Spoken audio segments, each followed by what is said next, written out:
Blessed Easter to you and to your family. The Lord is risen. He is risen indeed. And I had the unique opportunity this Easter to celebrate Palm Sunday on one side of the equator, and then to observe our Lord's suffering and His crucifixion on Good Friday, and to celebrate His resurrection on Easter Sunday on the other side of the equator. So we began just outside of Nairobi, and then we traveled maybe 5-6 hours north to the Mount Kenya region, to the area called Meru. Now that wouldn't have been possible if we didn't have like a vehicle like this. This is a Toyota Land Cruiser, and really it's the recommended vehicle of choice here in Africa. It's durable, it's reliable, it's four-wheel drive, it's rugged. Doesn't mean that you're not going to get stuck. That's happened plenty of times. It doesn't mean that you're not going to get a flat tire. That's happened as well. But it does give you the best chance and opportunity to get to the places that you are invited to, or that you need to go. So we were invited to come to the Meru region, which is a totally different ecosystem. So this is more like shrubland. In times where there's no rain, it's almost like desert. But Meru is, you could say, a tropical mountain ecosystem. Not rolling hills, but hills, and there is rugged hills with tea plantations and coffee and bananas. So, in order to travel to those places, you need a vehicle.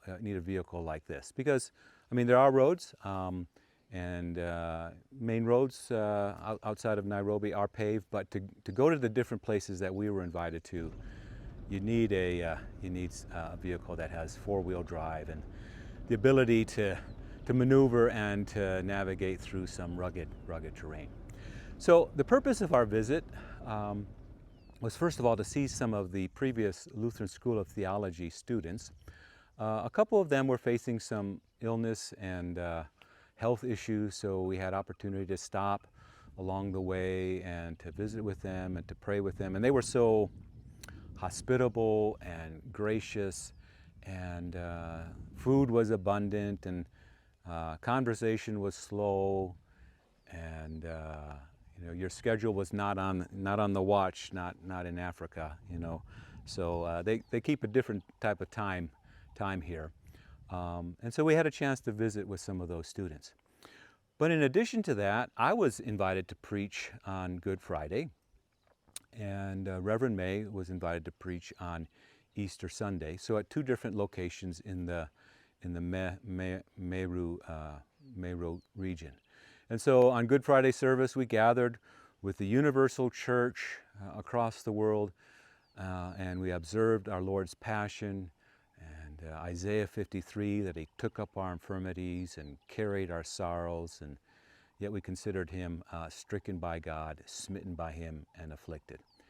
And so we were greeted on that first Good Friday morning, very early in the morning after traveling all Thursday, with the rooster's crow. And being from where I'm at in Detroit, you don't hear the rooster's crow in the morning. But we woke up because of the rooster's crow, and it brought to mind how Peter was told that he would deny Christ, and that the sign of that would be the rooster crowing. So we had opportunity to celebrate also the Easter, the resurrection. And again, we were invited so graciously, and they welcomed us with such joy, and food again was abundant, and conversation again was slow, and you had to somewhat forget about keep an eye on the watch. It's just the African way. You have conversations, and then when those end, there's something else that happens. But we were invited to see the ministry. And it was good for me as a teacher at the LST to go to different places where the students are now in the context of the ministry that they will be doing. So it's one thing to teach at the school, it's another thing to actually see the challenges that each of the pastors face and the context of the congregation. And as always, the need is for education and for equipping, but also for encouragement, brother to brother speaking to one another about the needs of the church. What does it mean?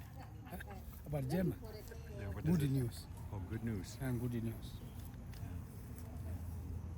So I find great joy in this Easter knowing that the resurrected Lord is with his church, that he is risen indeed, and that no matter what side of the equator we are on, that it is the Lord who's going to build his church, and especially this Easter to be reminded that the gates of hell cannot prevail against it.